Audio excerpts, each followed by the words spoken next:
My name's Angelo, and welcome to We Want Picks. I'm going to break down the entire UFC Vegas 80 fight card, giving you my picks, predictions, and bets. But before I do, let me give you $50. We have affiliate deals with multiple online books, and all you need to do to get this $50 is use our link to sign up with any one of them, make a deposit, and we send you $50 as a thank you. You got to use the link.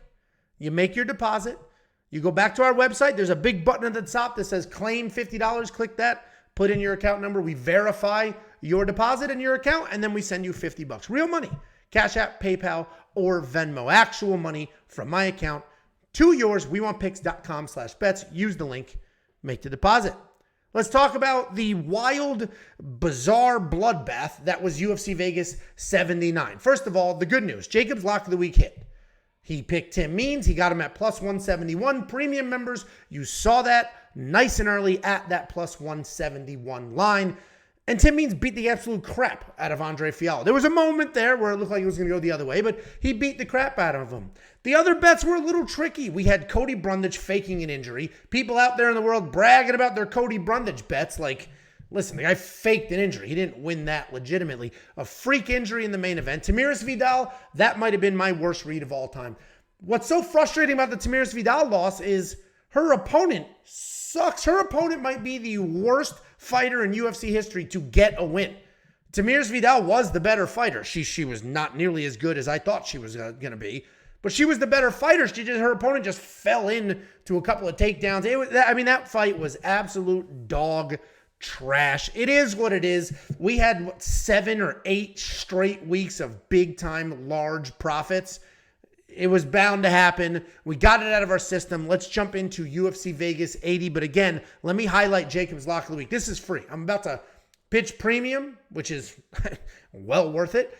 But Jacob's lock of the week is 100% free. We don't even monetize the video. And he is absolutely killing it. The last 10 events is 7-2-1. But one of those losses was a round prop because the dogs on that card were pretty miserable. So picking actual human being underdogs, Jacob has been absolutely crushing it. Absolutely crushing it. So all the credit to him. He also picked the Charles Jourdain by submission for last night as well. So Jacob, we all came back down to reality just a little bit, but Jacob continues to be sharp, picking those underdogs and finding those spots. But as always, the community continues to do incredibly well. I say this week in and week out, we do have the sharpest community in this space. Every ticket I show here is from a premium member, many of them providing context. Riff Raff hammered the lock of the week, and a lot of people, we had a lot of tickets for the lock of the week at various odds. Looked like Riff Raff hit it twice, plus 150 and plus 140. Specialty Nutria 47 said this was a rough one, but he hit his Gamrot hedge. I'm not going to shame people with the Gamrot wins because the reality is Gamrot could have won that fight. That freak injury, that just happened. The Cody Brundage wins, if you're sharing, by all means, you cash the ticket, great for you. But if you're a tout service, and the only reason you're up money is because of your plus whatever the hell, Cody Brundage first round KO. Like, let's relax a little bit. Let's settle down just a touch. But Valdul said, Salamander, Angelo, you guys are legends. I tried betting on my own, but I failed. Since I joined, it has been money every single week. Jacob, the lock of the week is crazy. I think they might arrest you for that. John Doe shouts out Artem. Don't forget, this isn't just me and Jacob. We also have Artem, Running Mouth MMA, and the Pick Doctor. John Doe shouted out Artem. Artem's giving you Bellator and Dana White Contender Series, and it looks like John Doe made money off both of those. Amiri had so many tickets, I couldn't put them all on this slide. Staples had some solid bets as well. Digital Zulu with the lock of the week. And Ray Jr. 77 said he's up 20 units. A unit for him is $50. So the community continues to be wildly successful. Every one of these tickets is only from a premium member, hence the yellow logo. But guys, the Discord is 100% free. So you can join the Discord. You can chat. You can do all of those things. You're just not going to have access to the bets and the picks and all that stuff. But the Discord is free. There is a link in the description. But the reality is, premium membership is well worth it. Week in and week out, I share the tickets. I give you the context. People are constantly pointing to premium for some of their success. Premium membership is going to get you a lot more than just a handful of copy-paste bets. You're going to get tools. And honestly, the tools are the most important part. This is a teach a man to fish environment. Yes, you can copy-paste, But then if you win, it wasn't your bet. You copied somebody else's. If you lose, you're just mad at somebody else. No self-accountability there. What you should do is look at our reads, look at the notes, make your own bets, make your own picks, then use the tools to either validate them or scare you away. Check out my bets. Check out Jacob's. Say, you know what?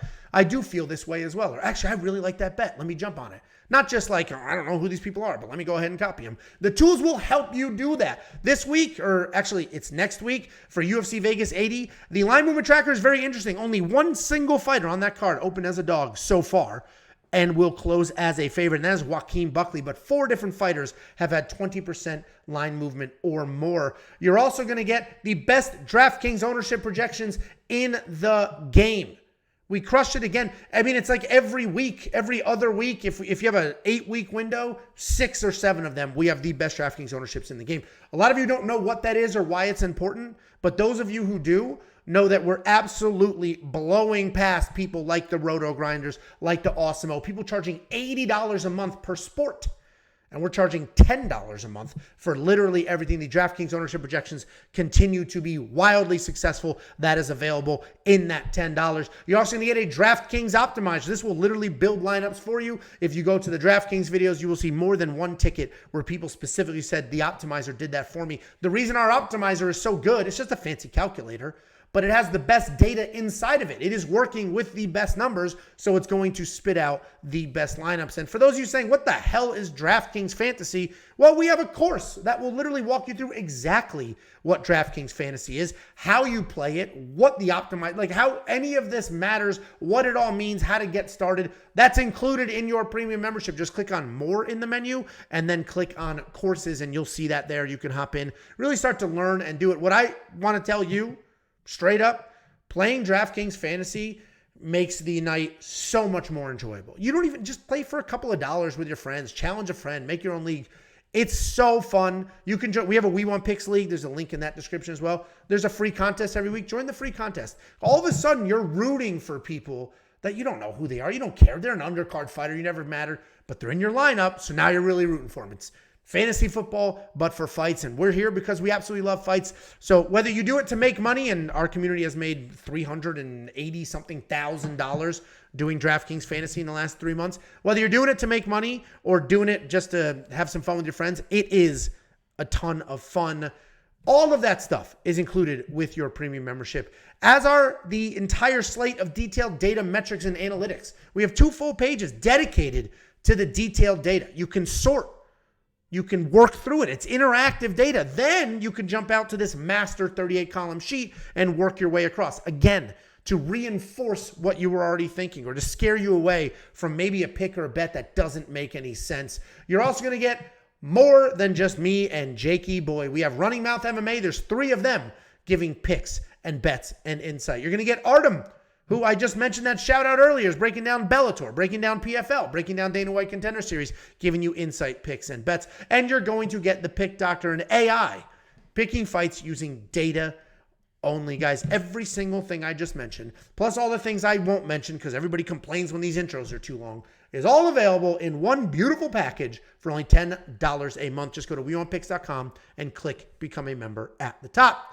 Let's go ahead and break down this card. Guys, this card isn't till next week, so we do have a week off. The good news is that is plenty of time to get the bets in, make our parlays, and really see what's going to happen on this card. I actually like the break for that reason. I don't take the break. I'm here recording this video. I've already done all the research. I like the break to watch the line and jump on things early and get ahead, or if I'm behind a line, I have an extra week to keep an eye on it to see if it comes back. The first fight we have, this bout order is going to change, and some of these fights are going to change. So if you are watching this video a couple of days before this event, I promise you there's at least 2 newer videos than this, so jump over to one of those. But opening up UFC Vegas 80 is Montana De La Rosa taking on JJ Aldrich. JJ Aldrich is stepping up on short notice. There's a week off, so it's a couple of weeks notice, but it's still short notice.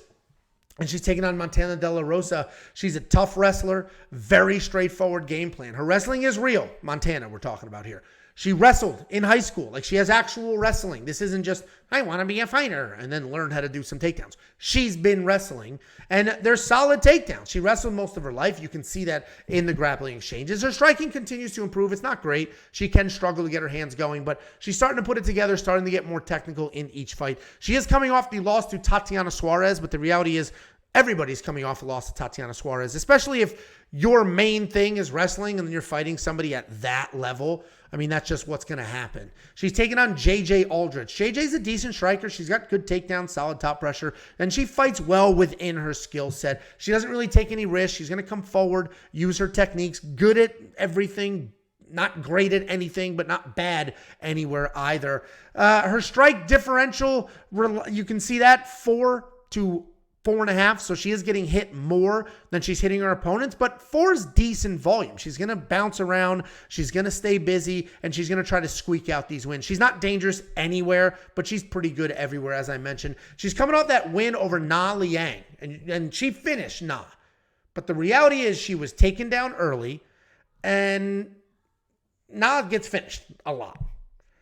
And that's why it's a little tricky here, because yes, JJ won her last fight, broke that skid, came back after one of the worst performances we've ever seen, and she won by finish, but she finished a woman who gets finished. JJ was taken down in that fight, and I think she's going to be taken down in this fight. I've seen Montana come forward. I see her getting the takedowns, and I see her winning a boring decision. So I like Montana De La Rosa here. Her last 5, not really a great situation, 1-3-1. But the reality is, I think Montana's been fighting. She did well. They sort of pushed her maybe a little too soon, or got a couple of bad matchups for her. But I think she can beat JJ. Na Liang took JJ down, no problem. I think Montana De La Rosa does as well. Bigger, stronger, better wrestler, and not the one showing up on short notice. So I like Montana, and I do have a small bet on her. That line is closing. If you also like Montana, you're going to get the odds. She may flip to a favorite. The odds are not as good right now as they were last night, and they're going to continue to move that direction. Then we have Karolina Kowalkiewicz, and she is taking on Diana Belbita. Karolina Kowalkiewicz is a very good striker. She's in the midst of what seems like a career resurgence. She's a very good kickboxer. She's got solid technique, some power for the division. She's averaging more than 5 significant strikes per minute and has maintained a solid 76% takedown defense over her career. She has found herself on a 3-fight win streak, and that is after a 4-fight skid. She's coming off that dominant win over Vanessa Demopoulos, where she more than doubled Vanessa's strikes, and she defended all 4 of those takedown attempts. She's taking on Diana Belbita. She's a high-pressure, high-volume striker who can work in some BJJ and ground and pound. She's pretty well-rounded, constantly moving forward, and she doesn't slow down. She is effective in the clinch, standing, and off of her back on the ground. She's got a lot of experience, but she does have some low fight IQ moments, and she's coming off that win over Maria Oliveira, where she actually looked really good. She doubled her strikes, had a takedown, and that was after more than a year outside of the cage. And yes, Diana looked very good in her last fight, and that's probably what's keeping this line somewhat reasonable. But I think Karolina is on a completely different level here. If you guys, newer people may not remember this, but Karolina was one of the best women on the planet at one point. Top 5 on the planet. And yes, she's 37 years old, and yes, it's been a long time since she was one of the best women on the planet. She did have that 4-fight skid, but the reality is she's tough as hell. She's very skilled, and seemingly she is more well-rounded and better now than she ever was. I don't think age matters as much in this division. We're not going to see Karolina slow down. I don't think we're going to see her look old, and Diana's not dangerous. So we have Karolina, who's going to have more experience, more skill. I just like Karolina Kowalkiewicz here to get this done. And I do have a unit on her at minus 164. I believe there are levels to this. And I think Karolina has proven to us year after year, time after time, after being in the cage with some of the other best to ever do it, I think Karolina runs away with this fight. Then we have Nate Maness taking on Mateus Mendonca. And the reality is Mateus Mendonca was a pretty big prospect. He is coming off his first loss of his career, but he's a shoot-a-box fighter, so you know that he's got solid striking, solid BJJ, but you also know he's going to be very hittable and dangerous. He's primarily a grappler. He's going to work to the cage, try to get those takedowns. He is going to strike as well. He mixes in some elbows and spinning attacks, and he's always coming forward. He is coming off that first loss in his career, and it was to Javid Bajarat in his UFC debut where he was outstruck and out-grappled. He's taking on Nate Maness. This guy's a very well-rounded guy. He's got solid submission, solid power, good kickboxing. He's very tough and is willing to slug it out. He does have good wrestling with takedowns in every single one of his UFC wins and an impressive 75% takedown defense. He's coming off that early submission loss to Tagir Ulanbekov, where he had his neck snatched up in a scramble. This is actually a pretty tricky fight to break down because on one hand, Mendonca is a dangerous guy who can knock out or even submit Maness. On the other hand, he's hittable. And he can be held down. He can just be wrestled and held down. If Nate comes in with a safe, wrestle-heavy game plan, he can get Mendonca down, keep his neck and elbows in, and just ride out a decision. I don't see Mendonca getting the takedowns, so I think this is going to be a striking match. And until Nate decides to do something else, that's where we're going to be. I'm still going to pick Mendonca here. I think he's just too dangerous. We know how tough these shoot-a-box fighters are, but I'm not spending the minus 250. Right now, Mendonca is a minus 250 favorite. I'm going to wait maybe for some of these safety net prop bets or keep an eye on the line movement tracker to see if that line starts to tighten. But right now, even though I think Mendonca wins, Nate is way too good to be in the odds that he's in now. So Mendonca is the low confidence favorite. I would say medium confidence favorite, but not at these odds. So we'll sit tight. We'll use the line movement tracker. And if you want access to that line movement tracker, just go to WeWantPicks.com, click Become a Member. You'll unlock that and all the other tools. After you do that, make sure you link your Discord on the account page. Once you do that, you can get alerts to your phone. And a card like this, when we have a week off and the lines are probably going to drop a little early, the prop bets are going to drop a little early because of the week off, you want to make sure you have your alerts turned on. So as soon as we find something we like, we hit it, you get the alert on your phone. And if you like it, great. If you don't, that's fine. The week off is really when you can find your spots and get ahead of some of the wild line movement because most people are just sort of sleeping and hanging out, but not here. No breaks for the big boys.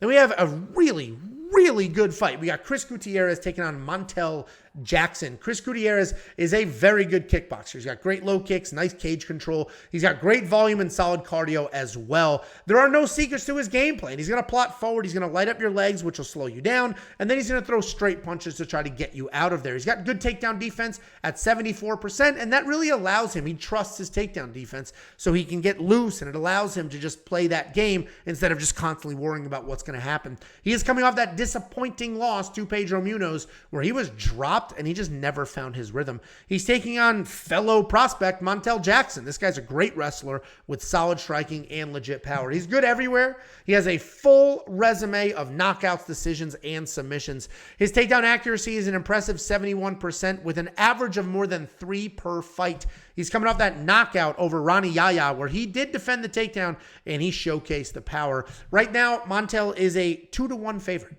And it feels like a bit of recency bias behind that, right? Chris looked like absolute shit against Pedro. But in fairness, Pedro's a very good fighter who has been competing against the top of the division for a very long time. Then we have Montel, who absolutely blasted Ronnie in his last fight. But Ronnie's almost 40 years old and a pretty terrible striker. So I think Chris is a great underdog. I would pick him here if I didn't see him get dropped by Pedro Munoz. Pedro Munoz has nowhere near the power that Montel Jackson does. I think Chris could have success with the leg kicks and the volume, but if Pedro dropped him, God knows what Montel Jackson could possibly do here. So Montel's going to be the pick. I'm a little gun shy right now with the bet, but I'm going to monitor the line and we'll see what it looks like. And I may get more confident as time goes on because I think Chris is a very, very good striker who could have a lot of success striking. But if he's going to get touched up, Montel's not the guy that you want to be touching you. And then if Montel Jackson wants to work in wrestling, at one point, this guy had, Olympic aspirations, a very good wrestler. And if he wants to come out and wrestle, he could have some success there as well. Then we have jiu-jitsu nerd Johnny Munoz Jr. taking on a Aoriqileng. Johnny Munoz Jr., he's a jiu-jitsu nerd, straight up jiu-jitsu nerd, but he is a BJJ black belt. His striking actually is decent, and he's got some okay takedowns. He throws everything with 100% effort, and at times, It's there. It looks like it's powerful. Looks like things are happening, but it's really just there to set up some of those takedowns and those entries. He does use kicks well to manage range, and he keeps his opponents at distance. His BJJ is very slick, both from the bottom and the top, but despite being as dangerous as he is, on the ground, he can be submission or bust. He's coming off that loss to Daniel Santos, where he was dangerous early, and then just absolute pathetic guard-pulling nonsense. He's taking on a Aoriqileng. This guy's a very well-rounded guy. He's got incredible pressure and pace. He can fight a technical fight or just get sucked into a brawl. He uses striking to set up takedowns, but he is mostly a striker. He's coming off that knockout loss to Ayman Zahabi. And I saw this matchup on paper. I instantly wanted to bet against Johnny Munoz. I hate jiu-jitsu nerds. And my notes on him from his last fight, so if you guys don't know, when I watch the fights, I've got my laptop in front of me. The thing I'm reading right now, I add a column, and it's just my notes, what I'm thinking in the moment while watching these fights. My notes from Johnny Munoz in that last fight were quite literally pathetic guard puller. Those were the notes. Then I rewatched the tape on both of these guys because I'm like, well, that wasn't enough to not have to watch tape. So I watched the tape on both of these guys, and I actually think Munoz can pull it off. I hate it, but I think Munoz can pull it off. Aoriqileng is tough, but he does get out-grappled, and despite the absolute pathetic display of pulling guard, Munoz does have decent hands, decent takedowns, and obviously we know his BJJ is phenomenal. So I'm going to go against everything I believe in here, and I'm going to pick Johnny Munoz in the underdog spot. But one butt scoot, and this dude's done forever. I won't even break down his fights. If he pulls guard and butt scoots, I'm literally... Next time I break down one of his fights, it'll be the fighter picture on one side and then just a picture of a carpet with a shit stain on it on the other side, and I won't even write his name. I hate this. You're a professional athlete, a professional fighter in the most important fighting organization on this planet, and we're pulling guard? We're scooting butts? Just what a sad, pathetic display. And not all of that was directed towards Johnny, because Johnny pulls guard, but he doesn't butt scoot. But, you know, it's a slippery slope. Then we have Manessa Demopoulos taking on Kanako Murata. Kanako Murata is coming back after 2 years away and an injury loss to Virna Jandiroba. She's a great wrestler. She's got solid BJJ defense. Her striking is sloppy, but it is powerful, and it will stay in your face. She keeps her hands low and constantly feints and threatens takedowns, which prevents her opponents from settling in. She's tough, she's gritty, she has gas, and she could definitely be a problem for a lot of people. She's taking on Vanessa Demopoulos. She's a solid striker who likes to fight inside the pocket. She doesn't have any power, but she does have volume and footwork. If this does go to the ground, Vanessa's got grappling and can make something happen. She's coming off that decision loss to Karolina Kowalkiewicz, where she could not get her striking going, and she just looked absolutely flat. It is always hard to break down somebody who's been out for a few years, right? I have no idea if Kanako is going to look the same as she did, better or worse. I have no clue. It's been 2 years and an injury. When this fighter is older, the layoff fighter's older, I just assume they're worse. But in this case, she's young. So I'm going to assume that she's at least the same as what she is. And that version of Kanako, the version that, fought 2 years ago, can absolutely dominate Vanessa here. We don't have odds for this fight yet. This is a new fight. There's odds for the Montana De La Rosa fight, which is much newer than this, but there's not odds for this fight yet. But if this line is close at all, I'm all in on Kanako. And the Tamiris Vidal thing, that's going to sit with me for a while. Tamiris sucks. Her opponent also sucks. I never, ever should have done anything with that.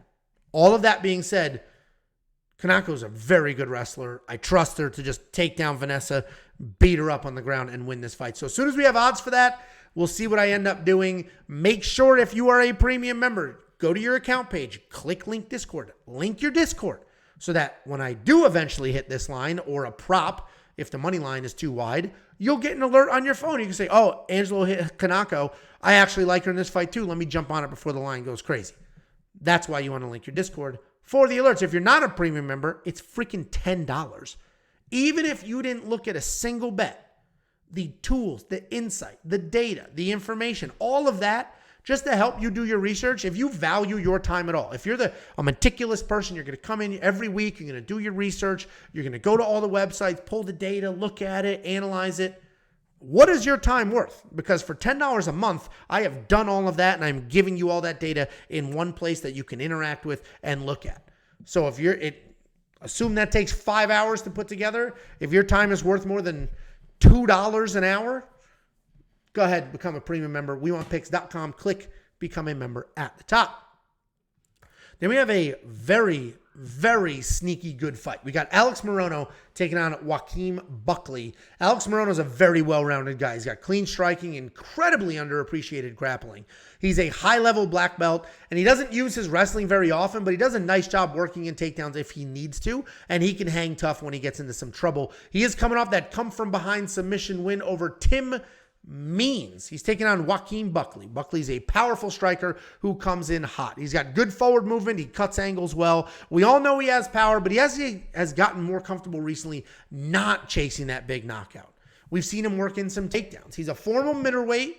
He has come down to welterweight, and he's coming off his very first win. And it's not even impressive that he got the knockout. What's impressive is that it was in the second round, and he had some well-timed takedowns to get to that point. It just shows the maturity in Joaquin Buckley, where before he would chase the head, try to get you out of there, just get a little sloppy looking for the finish. Now he's just very much like, I'll get the finish. Let me touch him up. Let me do what I'm supposed to do. I'll work towards the win, and I'll find it eventually. And I like Joaquin Buckley because of that. I mean, Alex Morono is very underrated. And for a while there, he was just a really talented guy who couldn't put it together in the big fights. But over the last few years, he has started to put it together. I really wanted to pick him here because I know how good Alex Morono is. But I can't trust him to wrestle. And if he's just going to be in a striking match with Buckley, then he's likely going to be a step behind and potentially get knocked out. Buckley looked phenomenal in his 170 debut. And I think it's more of the same here. I'm probably, going to sit this one out because the line's a little tricky. But I like Buckley to just be very well prepared, very fast, and in Morono's face. But if Morono shows up ready to go, solid game plan, he could play spoiler here. But Buckley is the favorite. He should be the favorite, and I do think he wins this fight. Then we have former heavyweight Philipe Lins taking on Jan Cutelaba. Philipe Lins, he's 17-5, former heavyweight. He has come down to light heavyweight, and it seems like he's brought that experience and his power with him. He has a BJJ black belt, but he prefers to hang out inside the pocket, trade some strikes, or walk you down with those heavy hands. He's coming off that decision win over Maxim Grishin, where he did look to have power, and he was swinging heavy, but all in all, the wrestling was just absolute trash. The takedown attempts were very low fight IQ, and he just did not look good. He got the win. The stats look good, but he did not. If you watch that fight, you're just like, this guy kind of sucks. Like, this is all very forced, not great. But, he is a heavyweight. He did make the light heavyweight weight, and he does look like he has that power with him. He's taking on Jan Cutelaba. This guy's a grappler who happens to have very good power in his hands, and he is happy to fight in a phone booth despite having a very, very questionable chin. He is a feast or famine fighter, meaning he's going to chase a stoppage, but could, in all likelihood, get knocked out while doing it. He's good on the ground. He racks up tons of takedowns, but they can be sloppy. They can be body locks, more just muscle than technique. Cutelaba does get finished in his losses, but that's traditionally to great strikers or very good BJJ guys. He's not really losing to just decent fighters. He's coming off that upset win over Tanner Boser, where all he needed was one takedown in 2 minutes. Jan Cutelaba is such a tricky guy to break down because he gets finished a lot, but he is incredibly dangerous. He's only 6-8-1 in the UFC. I mean, that's a terrible record. But those 8 losses are all to quality opponents. Philipe Lins would literally, and I don't mean this insultingly, be the worst opponent that Cutelaba has lost to. If he were to lose to Felipe's the least skilled, lowest ranked, worst person that he would lose to. But Philipe is a durable guy. He's got powerful leg kicks. He's got a decent chin. He's listed at having a 100% takedown defense, which at first is concerning, but that is pretty hollow because he hasn't fought anybody who has as good of takedowns as Cutelaba. I'm going to roll the dice here. I am going to pick Cutelaba, but no way am I going to spend money on a very chinny guy versus a low fight IQ former heavyweight. I mean, this has sloppy finish written all over it. all over it. It should be fun, but it's going to be sloppy and somebody will get finished. Then we have another what should be exciting fight. Bill Algeo taking on Alexander the Great Hernandez. Bill Algeo is a fast-paced striker. He's got that karate-style stance. He's got that karate hand placement. And because of that, he's got solid defense and a surprisingly high output of almost 6 significant strikes per minute. He likes a dirty stand-up war, and if he can keep it there, he does do well. He has some okay takedowns, but a low 42% accuracy and a 55% takedown defense. He's as a BJJ black belt, great cardio, a fast pace, and he is super durable. He's coming off that submission win over downtown TJ Brown, where he was dropping him, and he landed more strikes, and then he submitted him. Bill looked very good all around in that fight. He's taking on Alexander Hernandez. This guy's always tough to break down because similar to Alex Morono earlier, he's very good, very well-rounded, but he's got a spotty record. He looks like he can be a champion in one fight, and then the next fight he's going to go out there and be a complete dud. He has beaten some really good people like Beneil Dariush, Francisco Trinaldo, but he also loses to some of these mid-level guys. Alex is a solid wrestler and a very good athlete with power and speed, but at times he struggles to mix in that wrestling, which is apparent when you see his 32% takedown accuracy. He's coming off the decision win over a 40-year-old Jim Miller. Alexander Hernandez looks the part. I mean, look at this guy's handsome. He's jacked. He's fast. He goes out there, but he never seems to put it all together for the big fights. I feel like this is a big fight. So I'm going to go with Bill Algeo here. He's reliable. He's full of cardio. He can outwork his way to a win. I'm going to take the longer, larger, faster Bill Algeo over the more powerful wrestler in Alexander Hernandez. Then we have everybody's favorite chin, Drew Dober, taking on Aoriqileng. Drew Dober is a very fun, as we know, take one to give one striker, which up until his last fight, he had a phenomenal chin that worked out for him. He has nice power. He has a willingness to brawl. He is technically sound, but that doesn't stop him from getting wild. He only has a 56% takedown defense, but he does such a good job baiting people into firefights that he doesn't even end up defending takedowns. People don't end up shooting. People think that, oh, I'm landing on him, and they just start striking with him. They don't even bother wrestling, and then Drew just usually takes all the punishment, fires back, and gets it done. Problem is, chin's starting to go. He's coming off that knockout loss to Matt Frevola, where it seemed like he was winning most of those exchanges early before getting caught with a big right hand, which is usually the opposite of a Drew Dober fight. Usually it's Drew Dober's getting lit up and then lands the big shot. In this case, he was lighting and then got put out. He's taking on Aoriqileng. This guy's a volume striker who stands nice and tall. He marches forward, but he still stays out of the pocket. He has legit power. He's a threat early in any fight, but if you stay in his face and you keep the fight dirty, you can give him some issues. He can have some real trouble with people in his face, making it so that he can't stay on the outside and fight clean. He only has 4 takedowns in his UFC career. His whole career, and it was 6 years ago, and they all came from one single fight. He's coming off that knockout loss to Christos Gallegos. This should be Drew Dober all day. He hits hard. Theoretically, he's got the better chin, and he's going to be a more technically sound striker overall. Ricky struggles with a brawl, and Drew Dober is going to bring a brawl. My only caution here is we have seen plenty of people have iron chins, eventually get knocked out, and that chin never fully recovers. They never get that iron chin back. Ricky does hit hard and can be dangerous. If Drew's chin isn't fully back intact, he may go out again. As of right now, Drew Dober is the largest favorite on this card. I'm going to sit this one out because until I see the chin is fully recovered, I can't trust somebody as hittable as Drew Dober. I just can't. So I'm going to sit this one out and enjoy it. It should be a fun one. Then we have the co-main event of the evening. We have Joe Pyfer.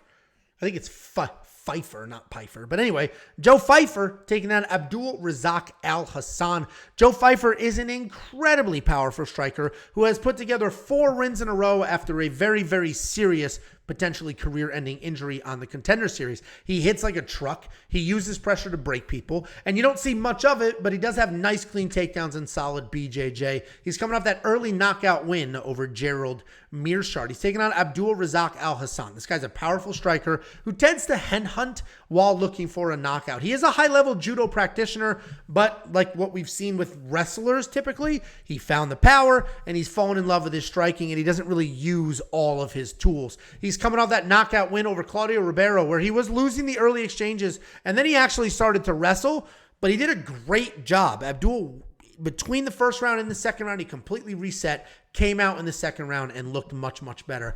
And Abdul's going to be dangerous in this fight and every other fight he has ever been in. And not just live for a knockout. If he wanted to come forward and use the judo, he could dominate a fight with his grappling.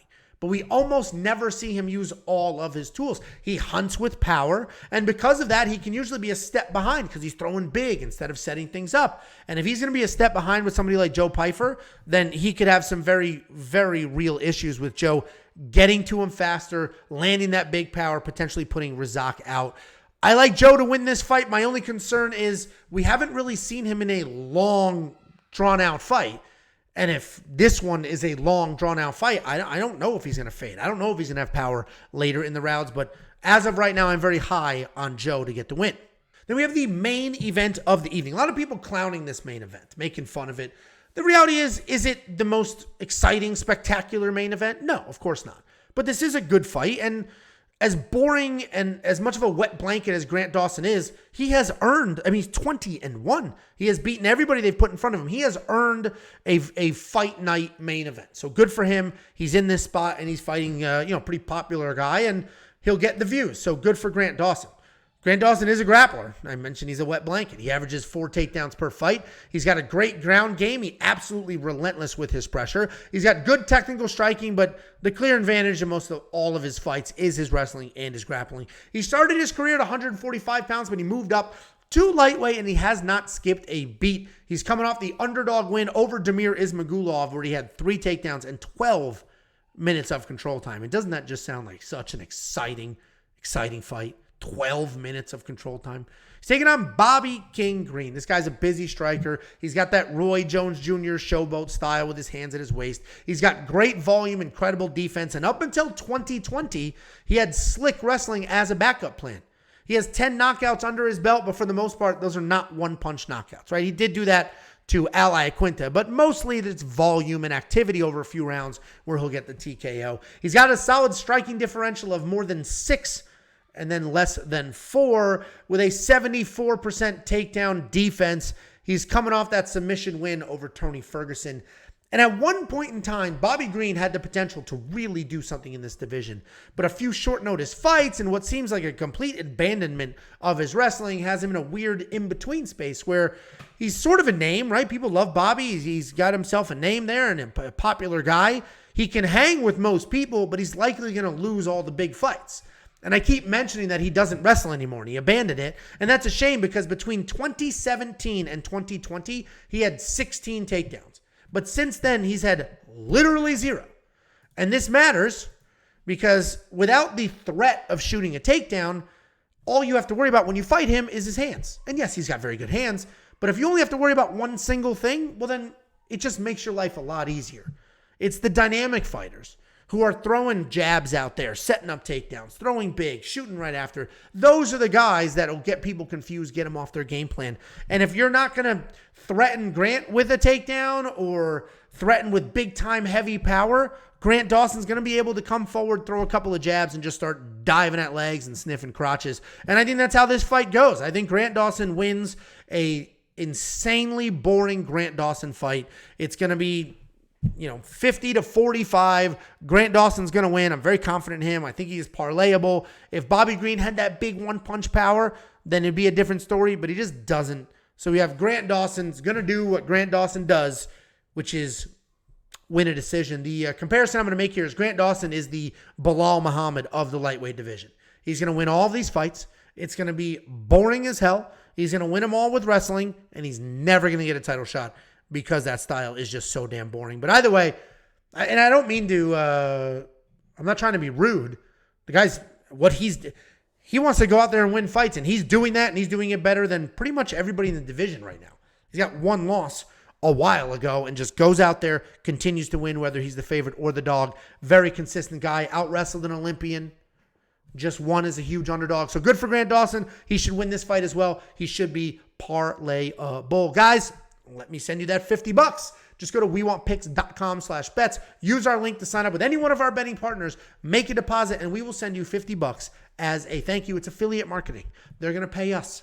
I'm going to slice off some of that money, and I'm going to give it right back to you as a thank you. You can use that money to become a premium member, which is going to unlock all the tools like the line movement tracker. This is going to give you the opening odds, the current odds, the win probability, and the line movement for every single fight on every single card. You're going to get the detailed data, metrics, and analytics to help you find your own spots and really dig into these fights. You're going to get courses as well every week. What is DraftKings Fantasy? What are those giant numbers? I don't know what any of this means. Well, if you're a premium member, just click more in the menu, click courses, boom, there's your DraftKings course. That'll tell you exactly what those numbers are, how it works, what it means, and why DraftKings Fantasy is so fun. You're also going to get more than just me and pretty boy Jake. You're going to get Running Mouth MMA, which is 3 guys breaking down fights, giving you picks and bets. You're going to get Artem, who's breaking down Bellator, PFL, Dana White Contender Series, all the things, and you're going to get the Pick Doctor, who has developed an AI picking fights based solely off data. Guys,